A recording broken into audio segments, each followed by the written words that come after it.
Hello, everybody, and welcome back to the Dual Screens podcast. I am one of your hosts, Stephen Fontana, and with me, he's in one of those other boxes. He's right over here. He's Andy Esimakis. How are you, Andy? I'm good. I feel like it was a bad week to stop huffing glue.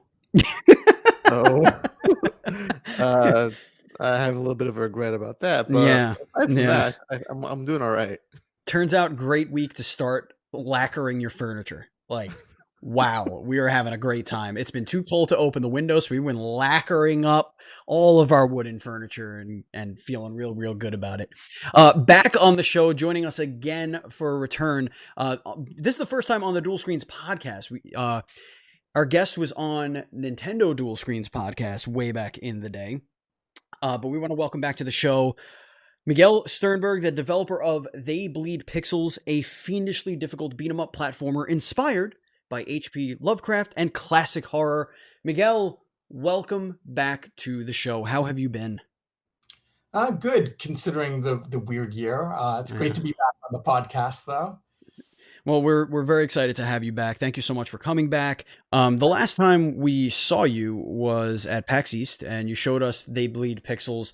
If I remember correctly, it might have been like you just got it running on Switch, or like I don't remember 100%, but I think that was the case. Like it was like, here, it's finally on here. Look at it, play it. And and that was the last time we got our hands on it. It was the last time we saw you and spoke to you. So what has happened with development and everything like that since PAX East? From then, it's basically been sort of like getting the game running is kind of the easiest part because it doesn't need to sort of follow any of the guidelines for the console. Doesn't really have to work with the online. So we've basically been going through all of that, making sure like we can't reference keyboard controls in the tutorial. So that had to be taken out. Just basically going through all of those little things, tuning a few performance issues, getting leaderboards working, which I've discovered with both of the games we've been working to bring to consoles is like the worst part Really? Of console porting is, the leaderboard stuff on consoles, like all of them there's not a ton of games with leaderboards. So I think they kind of like don't test that such stuff super well, don't like work to really engineer it so it works smoothly. So it's a lot of sort of writing around how they decided to make things work. So that's like the same case with sort of Russian Subway Dogs, which is coming to everything but Switch. As soon as I can get the last little bits of stuff working with it. But in the case of They Bleed Pixels, I wasn't the programmer. I was sort of helping out, making sure that the game still played the same way across the console, since I know it better than anyone else. And then getting all of the artwork changes that needed to be made. Basically like pretty much nonstop from when you saw me at PAX. It's just been getting through that process of getting all the little things right. And then, cutting a new trailer, etc. And now it is available on Switch. And it's been great to find a game out on console, because I've been at this with Spooky Squid for, I guess it's 11 years now. Wow. And always a plan to get something out on console, and sometimes it takes a while. Well, we're definitely get into that, but before we do, I want to tell our listeners, hey, listeners, if you're new here, this is the Dual Screens podcast, the world's #1 indie developer interview podcast, probably.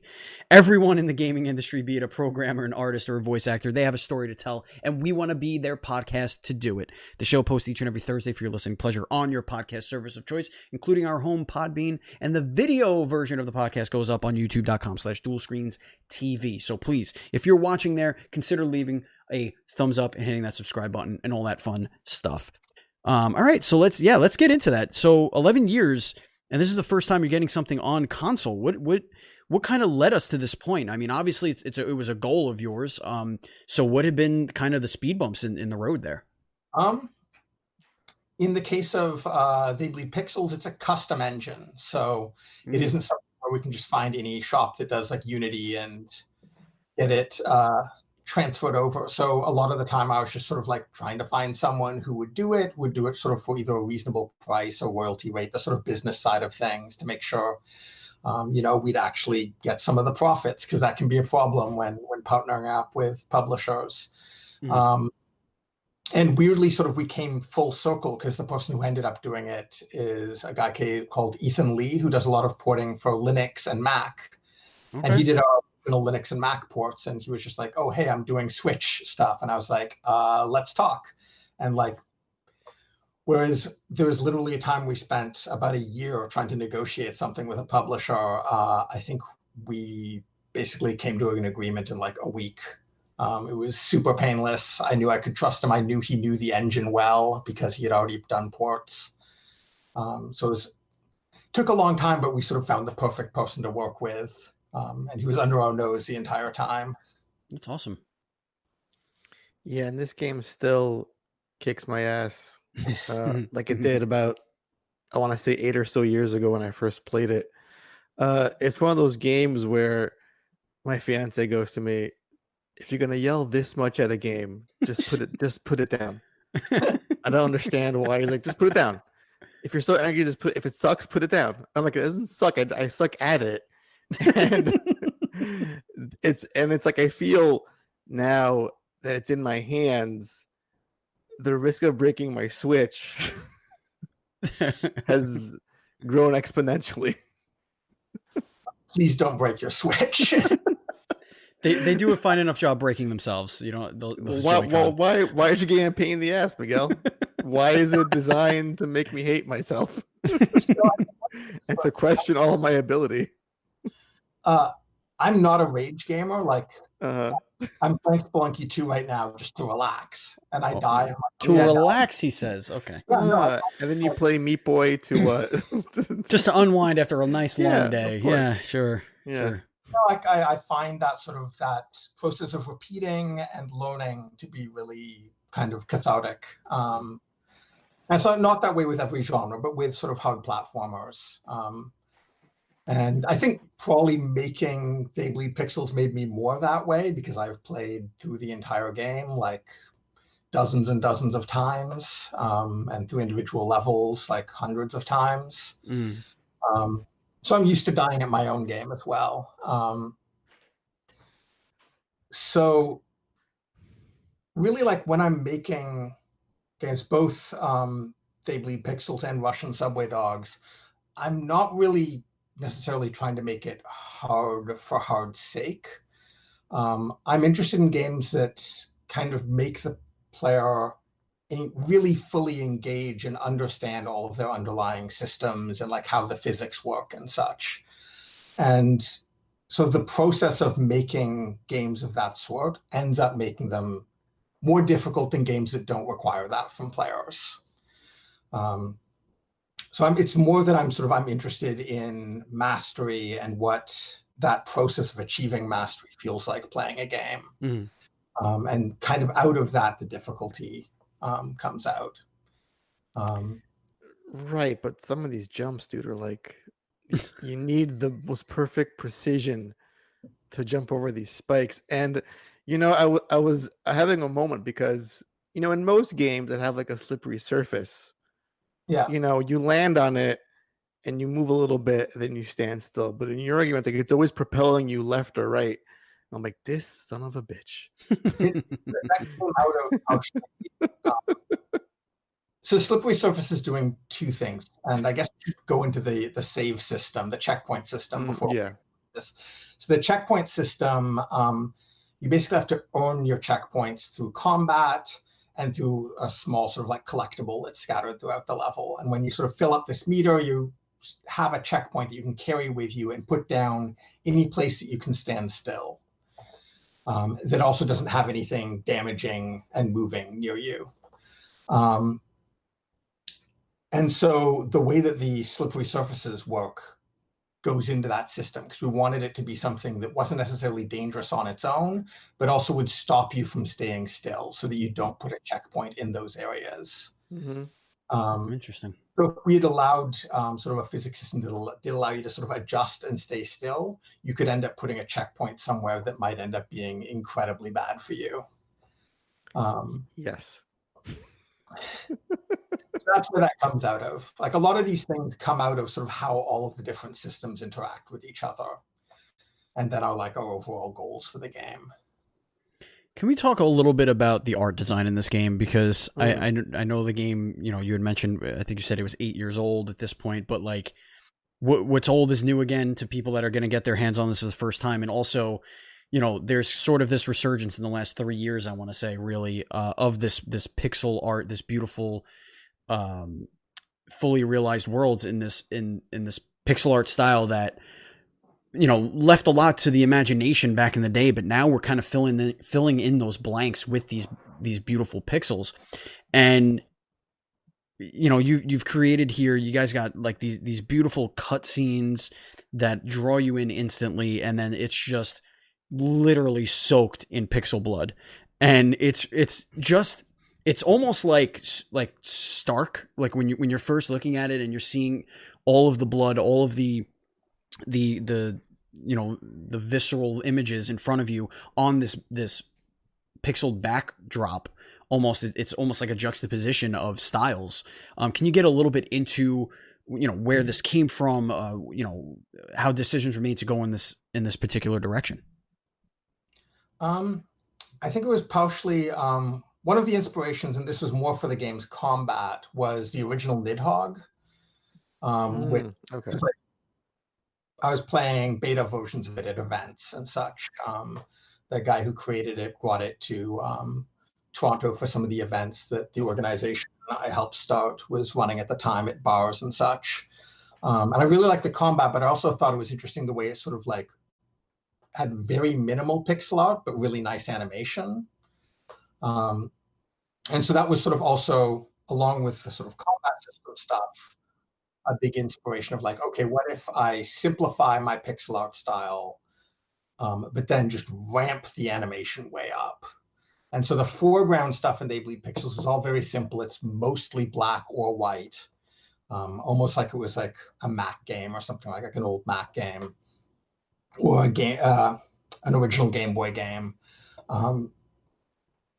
But then we went wild with the animation. So I'd have to look it up. I think there's either like somewhere between 300 and 600 frames of animation for the main character. Oh my God. And I think around 60 different animation states. So different little bits of animation that it's using to sort of glue together the different moves. That's like a thing when you're doing indie games, you sort of have to decide what battles are you going to pick. So we're like, okay, we want to do really good animation. So let's simplify that foreground so that it's quick to iterate and try different things. And there's still like probably a month or two of animation work in that character overall, especially if you start putting in revisions and such. But if we'd gone for a really realistic style, we never would have finished the game. And then sort of to balance out the fact that the foreground is so simple, we did these really large, beautiful backgrounds full of different like scrolling layers and such, so that each place still has a really distinctive look because the entire background is this big like pixel art painting. So the style really came out of kind of like what battles we chose we were going to sort of fight and where we were going to put our emphasis when making the game.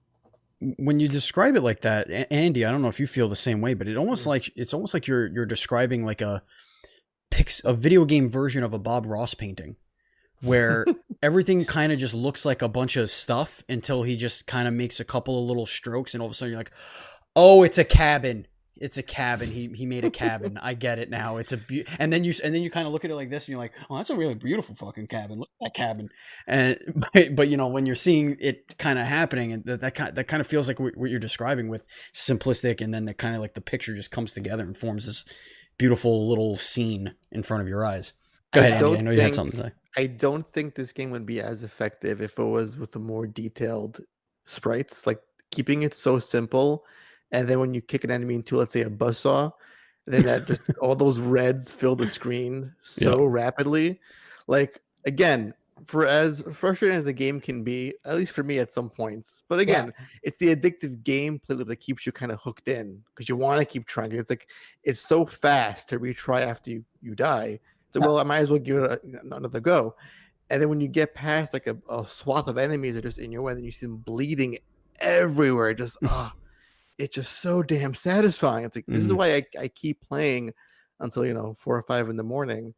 Or will I watch the election? I'm thinking, what's worse right now? What I'm watching on TV or what's happening on my screen in my hands?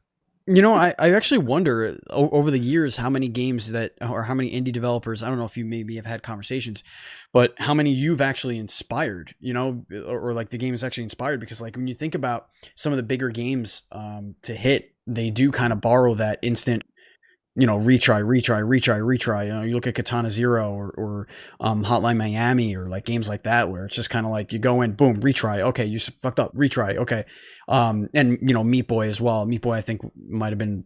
How old is Meat Boy now? Is it 10 now? Feels like it might be. It's old enough to make you feel old. That's what old. Yeah, that's exactly. That is fuck, man. That is right. Somebody was saying something about how like. Some PlayStation 2 game is as old now as Mario was when PlayStation came out. Nope. Or something like that. And I was like, fucking Nas. I don't want to. Don't tell me these things. So it was something crazy like that. But That's to get back on track. Daily Pixels, like on Switch 8 years after it originally came out, it has been really weird to meet people who are like, "Oh, I played this when I was a kid." I'm like, "Oh God." Oh no. Oh no. I'm glad you like the game, but I'm a pile of I can't. Just oh man. Oh no. So that thing of like a hard platformer with really fast restarts, I think the original source of that might be N.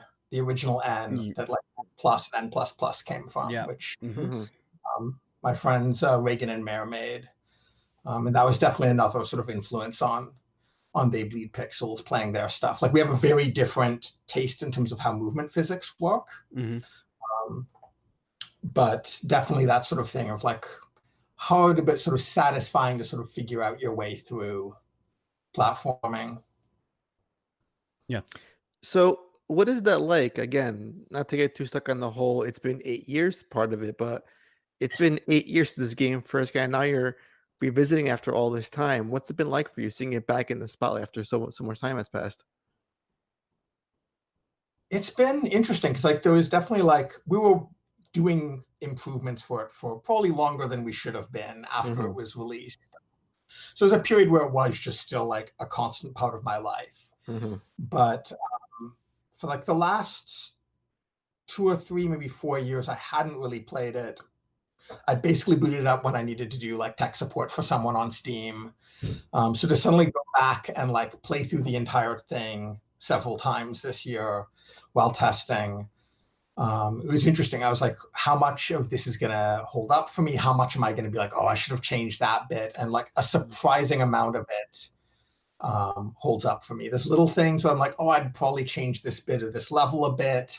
I'd probably tune this AI a little bit different, because it has been 8 years. I've made another game since. I've like grown as a designer. There's definitely things where I'm just like, oh, my sort of taste has changed in like subtle ways. It's been nice to like realize that no, it still like plays really well. I still really enjoy playing through it. When I haven't done it like 2-3 days in a row, which does happen when you're testing, you just get into this thing where it's like, okay, well, we fixed that bug. Now I've got to go through the whole thing again. Are you still as good as you were years ago when you picked that up again recently? The platforming, I'm not quite as good at the combat. When it comes to some of the like rooms where we're sort of like, here's a wave of enemies, beat them within this time before the next wave of enemies shows up. Those rooms kick my ass pretty badly. But the core platforming, I feel like I still got down. How does it make you feel?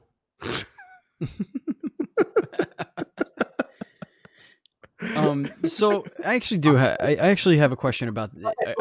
I don't mind dying in game. That going back on this 8 years thing, like, does it with it coming around again and finding kind of a new life? Does it feel like this? Does it feel like your audience is saying, "Oh yeah, it's They Be Pixels," or are you getting more people that are just seeing this game for the first time now that it's on a home console?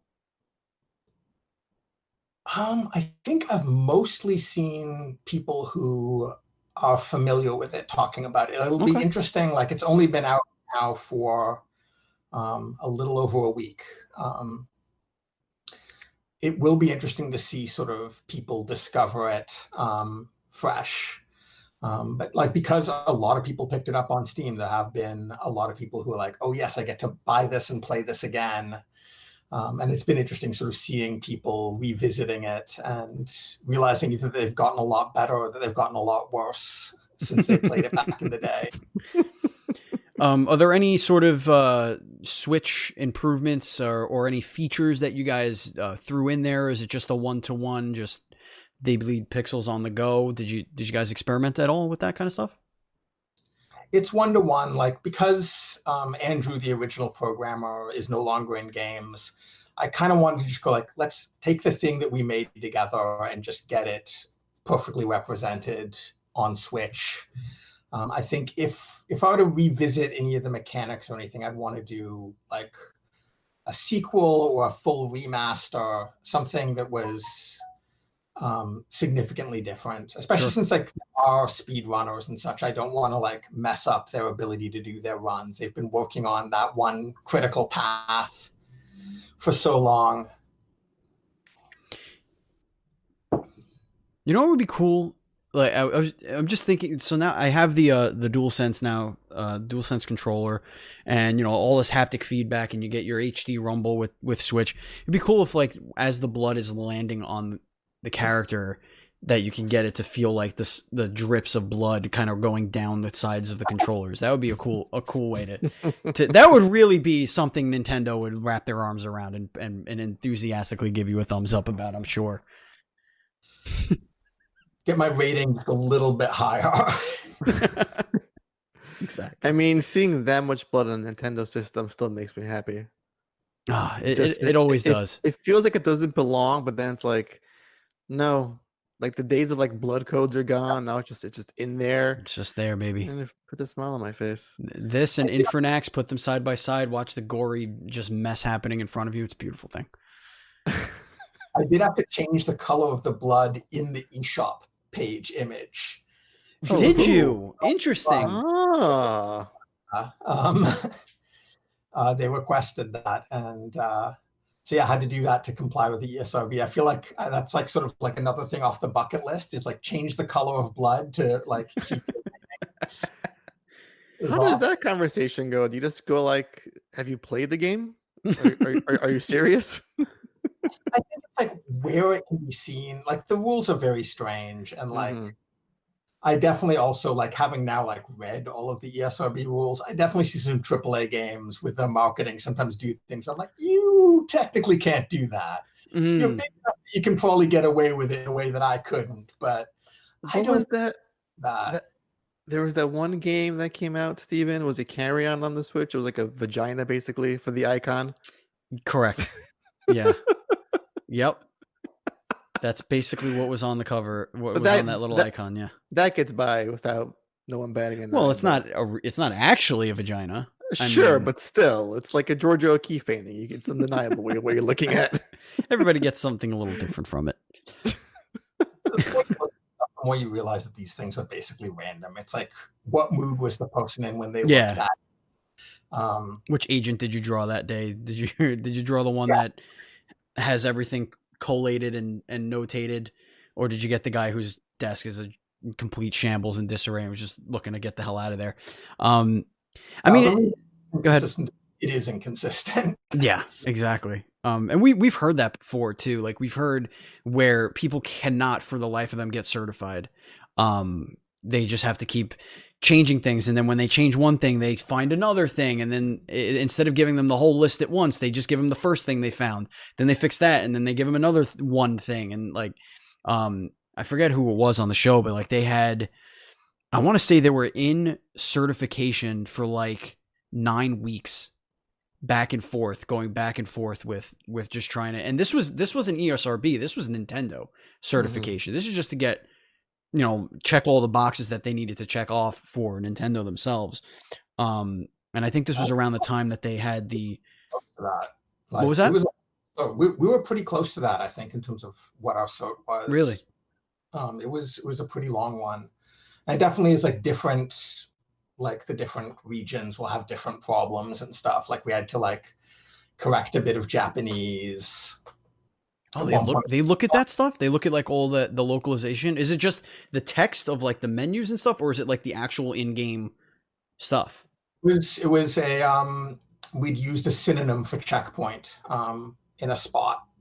Wow. Checkpoint. So yeah, like it is weird, and you don't know you can't predict it. Right. It's one of the reasons why I think like a lot of indies won't like say a date until they've gone through that process, is that like you just don't know what's gonna prop up. Yeah. Like if it was leaderboard network stuff, which is as I said, I think kind of one of the harder things to get sorted out on a console because they have such different rules than Steam. But there were also just weird things like that we had to fix. Weird. Yeah, it's strange. We just had somebody recently, didn't we, Andy, say it's coming very soon, but like they didn't to Switch very, very soon, but they didn't actually say because and I believe it was offline. They said it's because they're still waiting on cert, but the game was finished. I forget what game that was. Happening behind the scenes there. Yeah, and they did. Then I think it was the next day they announced the date, and then they were out in like 13 days from there. It was pretty cool.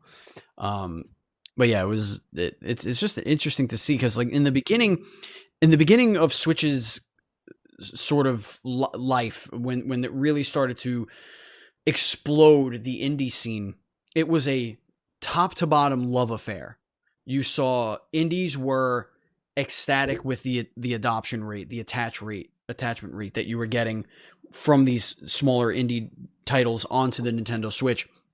And as this show kind of grew, and we've now interviewed, we got to be upwards of 150 now developers, and the narrative's kind of changing. Like it's getting a little bit more back to, it's getting a little bit more back towards Steam and towards consoles, towards PlayStation and Xbox with these Game Pass deals and PlayStation Plus and like all this stuff. And it seems like the love affair with Nintendo has kind of slowed down a little bit. I don't know if maybe in your inner circle you're hearing some things like that. Do you have any insight on what might be going on there?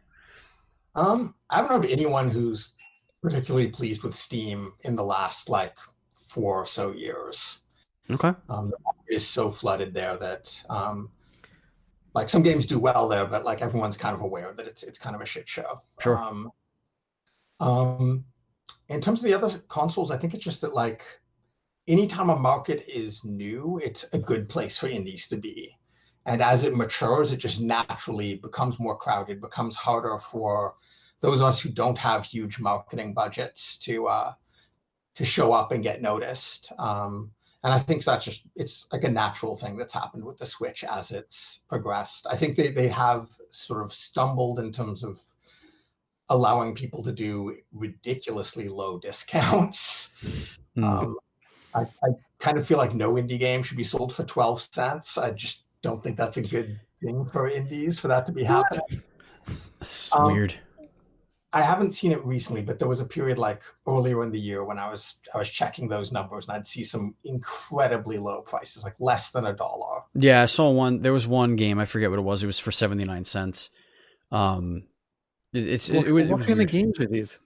It was definitely like a mobile port of something. Like it was, I forget. It was that one that kind of looks like Skyrim, like the first person. It has like the skeleton as the little icon. I actually bought it when it was like $4.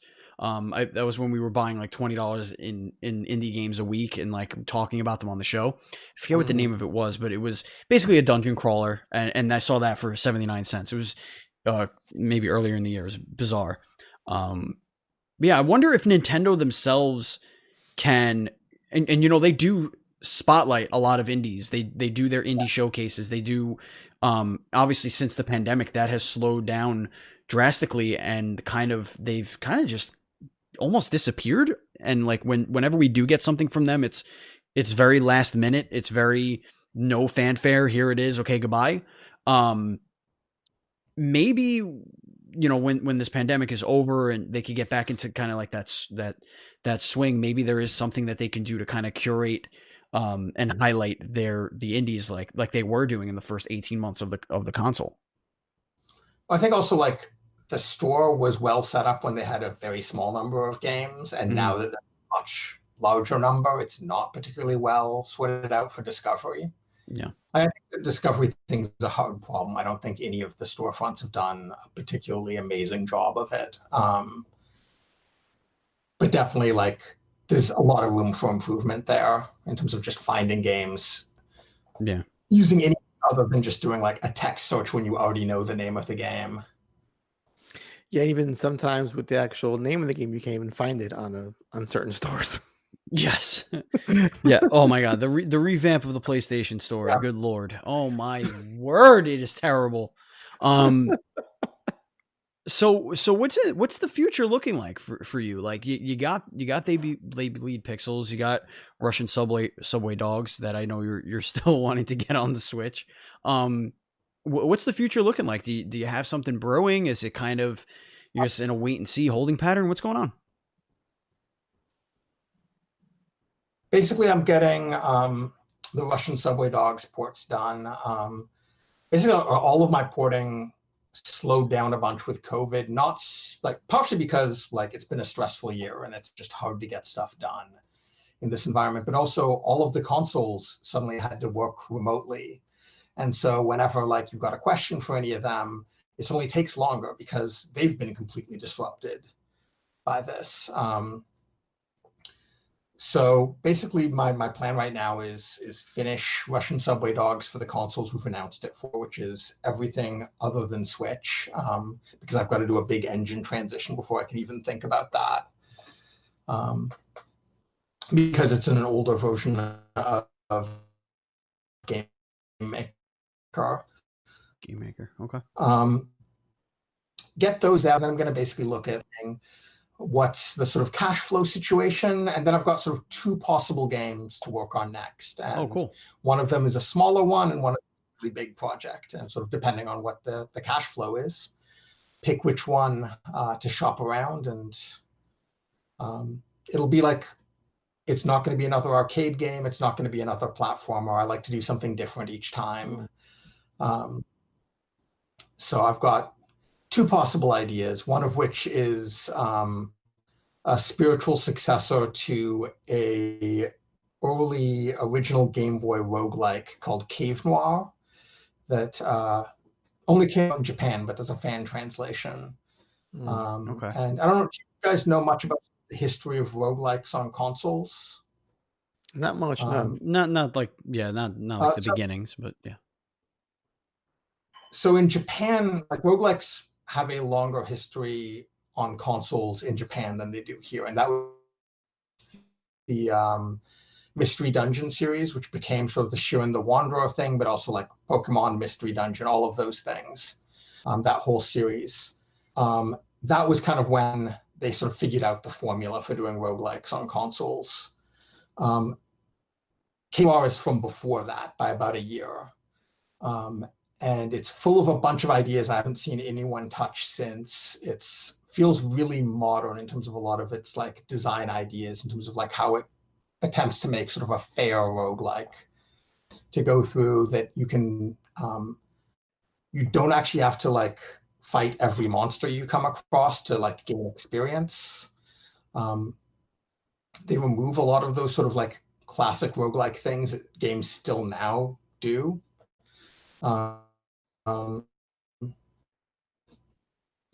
And so playing it, I'm like, I'd love to play a new one of these. And so I started making notes on what a new one of those would actually look like. So that's one of the games. And the other one would be sort of a top-down action game. But I don't want to give too much away of what that idea is, because I haven't sort of shown anything publicly. There's some concept sketch stuff for the Cave Noir spiritual successor on my Twitter.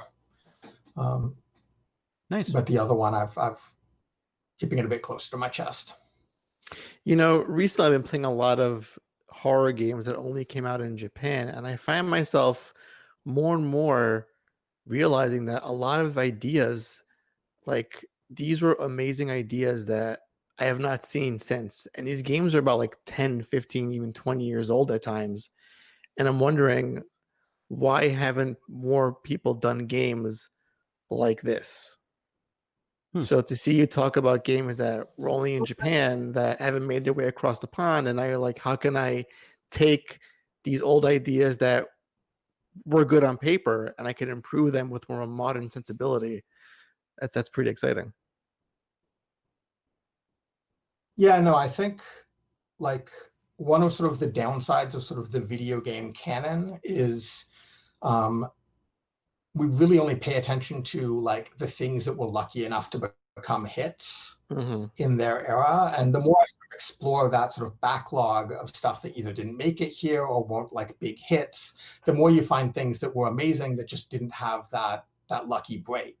Right. They're as good as stuff that's in sort of video game canon, your Metroids, etc.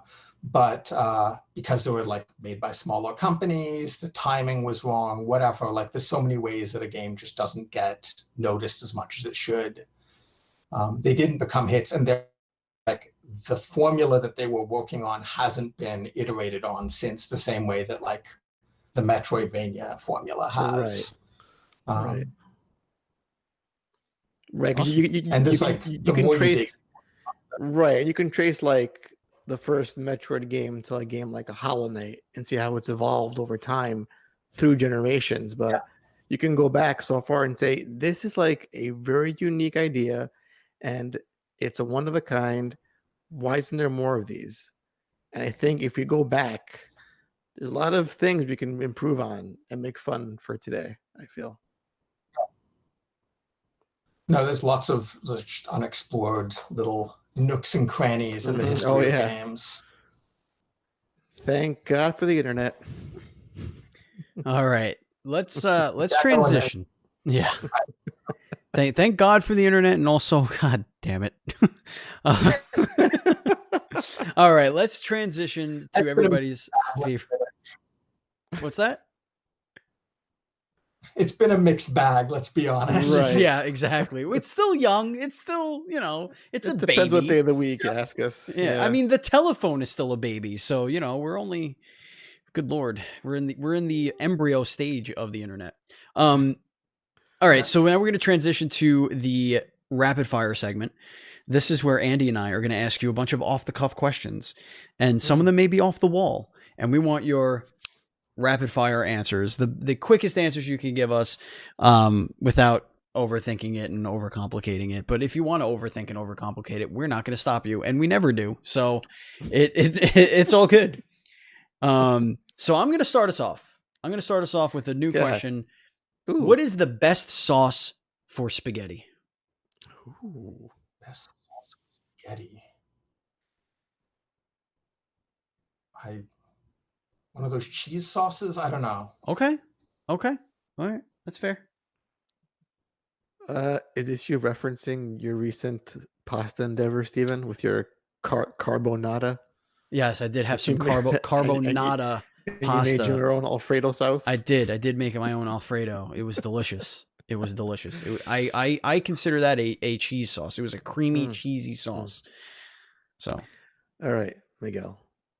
Would you rather cut off one of your fingers or use your entire life savings for the person you hate the most to go on a spa vacation? Do I get to pick the... What was that? Do I get to pick the finger? Yes, you can pick the finger. Sure. Finger. Yeah, all right. We'll figure it out. Which finger? Now I'm curious. Who's like fake ones to put in place? I think you could work around it. It would be weird. I had a neighbor that was missing like 4 fingers from a bandsaw incident. So I think the thumb just left. That's what I'm imagining in my head. No, he had half a thumb. He had these three. These 3 were gone this way. Okay. Like it was he had 3 nubs here, and then his 2 fingers, his ring finger and his pinky, and on the other hand, I think it was his index finger and middle finger. I think he was holding something, like pushing it through a table saw, and he slipped and cut his hands quite horribly. Out for most of the description of that, which was good. I'm really happy that the internet just decided to censor that for me. Oh, it dropped out. That's good. See, the internet's good for some things. Okay, next question. Is cereal, breakfast cereal with milk, a soup? Yes, it's a cold soup. Is double dipping at a party ever acceptable?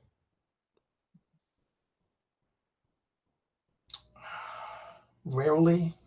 If you got it in your own plate, maybe. No, if no one sees you. Have you ever gone skinny dipping? Yes. Ooh. All right, we're getting spicy now, Andy. Yeah. Let's see where Andy throws this one. Would you rather have your body found on a pile of sex toys or a pile of drugs?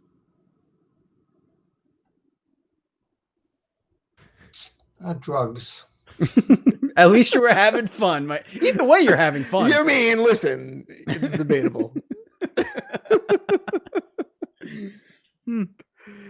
Would you rather have the power of flight or invisibility? Flight. Solid. What was the last Halloween costume you wore?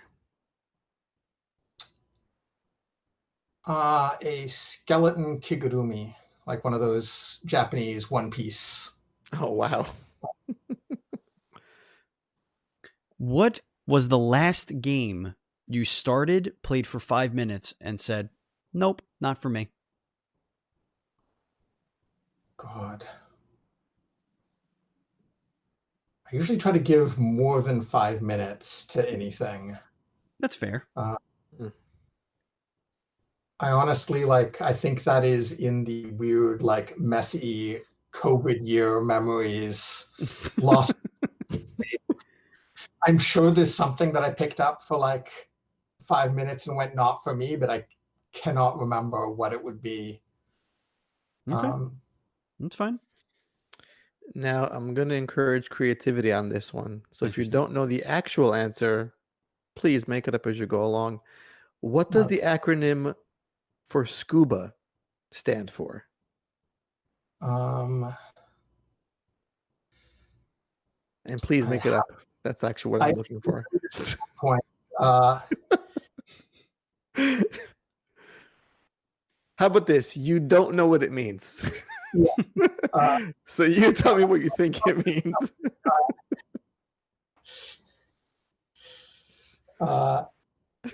Submariner, underwater. Wait, no, there's a C there. I hate this. It's the worst. Last time, I'm terrible at it. If you...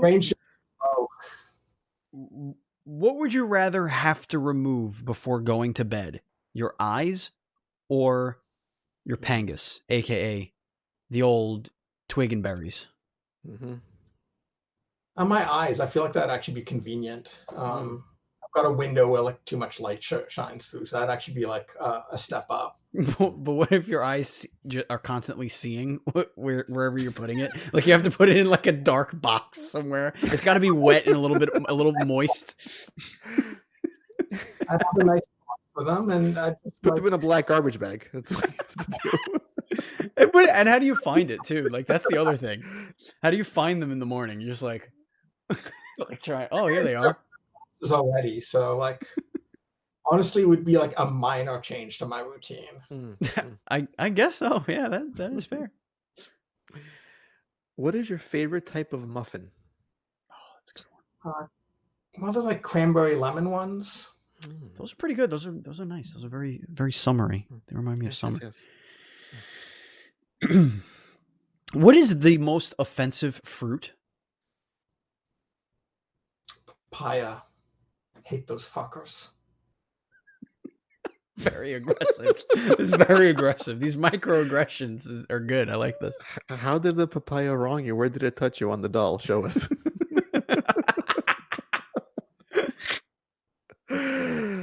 Would you rather play a fun game or have a great conversation?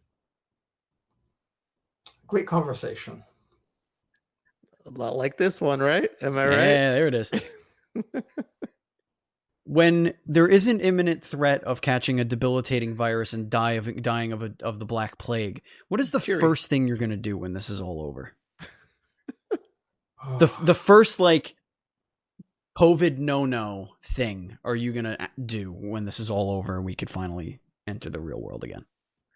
Honestly, like see my friends, maybe have them over, cook them dinner, like just social interaction. If they did not do it, will be real nice. Absolutely. Have you ever slapped anyone in the face? Ooh. Ever slapped someone? I don't think so.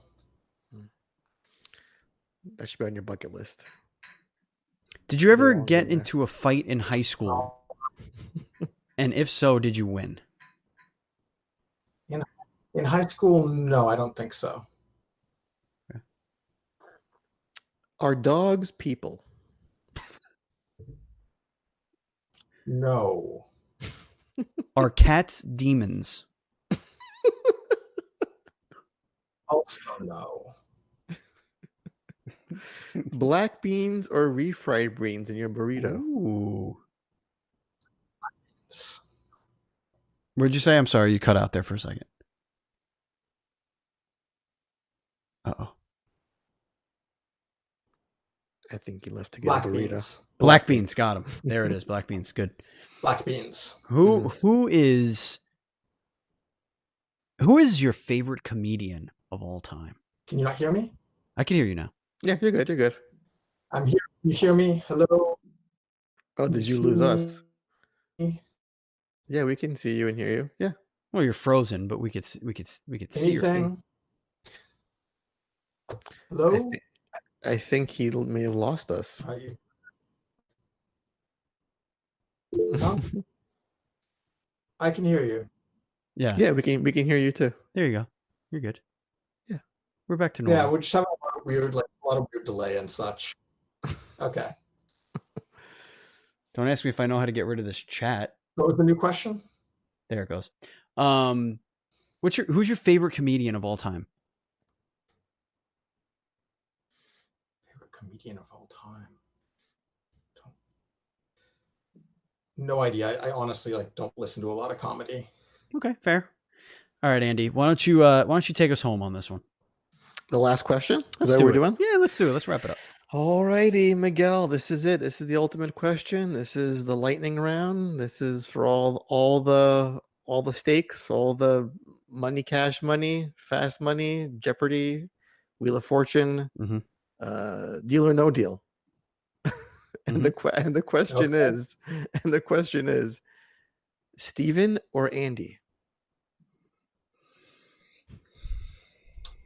I'm not answering this. He is taking a stance. Black beans. Yes, black beans are the answer.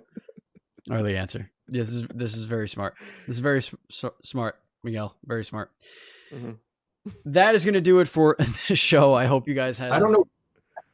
I hope you guys have had as good a time as we have on the show. Don't forget to check out our Twitch channel, twitch.tv/Dual Screens Streams, where we record Dual Screens Gamecast on the weekends, mostly on Sundays. So just, give us a follow over there so you can check out when we're recording that show as well. If you want to follow us on social media, you can do so by going to our new Twitter handle. Is at dual_screens. It is no longer at NDS Podcast. However, our Instagram is still at NDS Podcast because it's a little bit more involved to change the name. So, but it will be changed as well. But just go to twitter.com and it's at dual_screens. I am at Batchild27. Andy is at Pants Guy. If you want to support us on Patreon, you could do so by going to patreon.com/NDS podcast. Just like our Patreon producer, Colton the Apprentice Nestler and FNH Paul. We cannot continue to grow without all of your support. So please head over there, and as little as $1 gets you into our VIP Discord. And it gets you a bonus episode every month in which you vote the topic. So we do appreciate all of the support you guys give us there. If you want to join our Facebook group, it's facebook.com/groups/DS podcasts. And that's pretty much it. Now, Miguel, where can everybody find you? Where could everybody find They Bleed Pixels, Spooky Squid, and the whole 9 yards?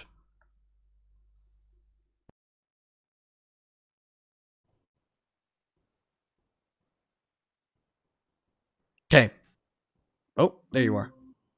I can lock you guys there. Okay, it's no problem. I'm asking you for your pitch. Where can everybody find you and everything that's going on over there, Spooky Squid and all that fun stuff?